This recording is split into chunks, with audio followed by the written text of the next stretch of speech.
नमस्कार, मी वैभव तुमचं स्वागत करतो जय हिंद जय भारत या यूट्यूब चॅनलवर. आणि खुशखबरी तीच आहे की भारत सेमीफायनल पोहोचला आहे आयसीसी चॅम्पियन्स ट्रॉफी 2025च्या. भारताला भेटत आहे तोच जुना प्रतिद्वंदी ऑस्ट्रेलिया, ज्यांनी भारतामध्येच जो वर्ल्ड कप खेळला गेलेला होता 2023चा, फायनलमध्ये हरवलं होतं. आपल्याच मायभूमीत आपल्याला हरवलं होतं. आणि एक तरीकेची चांगली संधी आहे भारतासाठी ही चॅम्पियन्स ट्रॉफी जिंकण्यासाठी. आणि पण त्यासाठी सेमीफायनल आणि फायनल हे दोन मुकाम भारताला पार करावे लागणार आहे. आणि जी हा मॅच होणार आहे दुबईमध्ये, दुबई इंटरनॅशनल स्टेडियममध्ये, हा प्रिडिक्शन असं लावलं जात आहे की हा लो स्कोरिंग मॅच होणार आहे, कारण की मागचे 3 मॅच भारत इथेच खेळतो आहे. आणि मेजर होस्ट इव्हेंट जो होस्ट करतो हा आयसीसी चॅम्पियन्स ट्रॉफी 2025 होस्ट करणारा देश आहे पाकिस्तान. थोडी कॉन्ट्रोवर्सी याच्यामुळे पण राहिली आहे की हा होस्ट नेशन असून भारत इथे का बरं खेळतोय. ड्यू टू जिओ पॉलिटिक्स आणि माहीत आहे पाकिस्तान जो पण भारताच्या बॉर्डर्सवर करतो, त्यामुळे भारत सरकारचा आणि बीसीसीआयचा मिळून निर्णय होता की भारताने कुठेतरी न्यूट्रल व्हेन्यूवर खेळावं. त्यासाठी हा दुबईमध्ये मॅच होतोय. आणि भारतासाठी एक चांगली संधी आहे कारण की कंटिन्यू 3 मॅच इथे खेळत आलेला आहे आणि एक तरीकेचा ॲडव्हान्टेज आहे. कंडिशन्स भारताने ऑलरेडी रीड केलेले आहे आणि स्लो पिच असल्यामुळे, कारण की 3 मॅच मागचे जे झालेले आहेत त्यात कमी स्कोरिंग झालं, 250च्या अंडरच मॅच संपलेले आहे. भारताने याच्यात 2दा चेस केलं आणि एकदा डिफेंड केलं आहे. चेस भारताने बांगलादेशच्या विरुद्ध केलं, चेस भारताने पाकिस्तानच्या विरुद्ध केलं आणि डिफेंड न्यूझीलंडच्या विरुद्ध केलं. तर खूप चांगली संधी आहे भारताला ह्या मॅच जिंकण्यासाठी. आणि जे काही कॉन्ट्रोवर्सीज चालू आहे की भारत हा एकाच व्हेन्यूवर खेळतो, त्याच्यात भारताची चुकी नाही आहे. पाकिस्ताननी अरेंज करायला पाहिजे होतं ह्या मॅचेस, मग वेगवेगळ्या UAEच्या वेगवेगळ्या व्हेन्यूजवर, जसं बाकीचे त्यांचे शहर आहे, शारजा म्हटलं आपण, अबुधाबी म्हणा, तिथे हे अरेंज करायला पाहिजे होते. पण पाकिस्तान अरेंज नाही करू शकला, त्यांनी एकच व्हेन्यू ठेवला दुबई भारतासाठी. त्याच्यात भारताची काहीच चुकी नाही आहे. भारत माहीत आहे क्रिकेटमध्ये नेहमी अग्रेसरच असतो, तर खूप चांगली संधी आहे.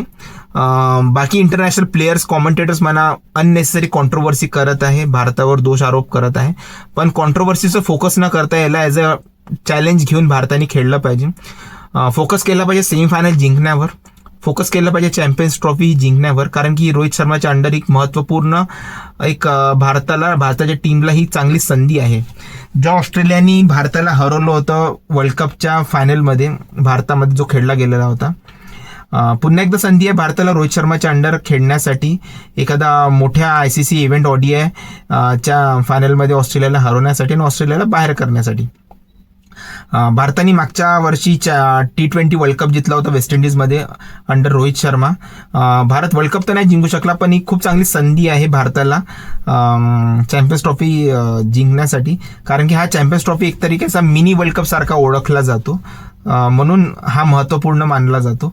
आणि पुढचा मेजर इव्हेंट आयसीसीचा होणार आहे वन डेसाठी 2027मध्ये, तो आयसीसी ODI वर्ल्ड कप राहणार आहे. पण तेव्हापर्यंत रोहित शर्मा कर्णधार राहील याची काहीच खात्री नाही. विराट कोहली जो उद्याला 301वा वनडे मॅच खेळणार आहे त्याचा कारकिर्दीचा, तो पण पुढच्या वर्ल्ड कपमध्ये ODI वर्ल्ड कपमध्ये राहील याची पण काहीच गॅरंटी नाही. रवींद्र जडेजा पण राहील याची काहीच गॅरंटी नाही पुढच्या ODI वर्ल्ड कपपर्यंत. तर ही खूप चांगली एक संधी आहे भारताला. बाकीच्या प्लेयर्सला पण ही एक जबाबदारी घ्यावी लागेल जे खरंच चांगलं परफॉर्म करत आहे, आणि की जिंकाव ॲटलिस्ट भारतासाठी, रोहित शर्मासाठी, विराट कोहलीसाठी एक भेट द्यावं त्यांना की एक मेजर इव्हेंट आयसीसीचा ते जिंकत आहे after T20 world cup.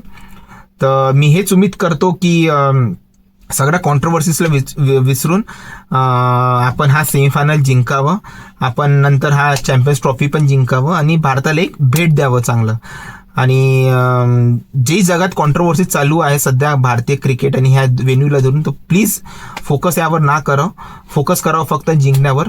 Special सांगण्यासाठी आपल्याला काही गरज नाही, मला माहीत आहे की आपण ऑलरेडी वेल फोकस्ड आहात आणि नक्कीच चांगला परफॉर्म कराल. आणि मी हेच उम्मीद करतो की आपण हा फायनल आणि सेमीफायनल जिंकणार आणि भारताला खूप अप्रतिम ही भेट द्याल. The best wishes to Team India to win this semi-final and final of this Champions Trophy 2025. जर आपल्याला हा व्हिडिओ आवडला असेल तर नक्कीच लाईक शेअर सबस्क्राईब करा. जर आपल्याला वाटत असेल की आम्ही काही अजून क्रिएटिव्ह आणि स्पोर्ट्सची माहिती आणायला पाहिजे आपल्यासाठी तर प्लीज कमेंट बॉक्समध्ये कमेंट करा. तेव्हापर्यंत जोडून राहा या यूट्यूब चॅनलवर. तेव्हापर्यंत सगळ्यांना जय हिंद, जय भारत, धन्यवाद.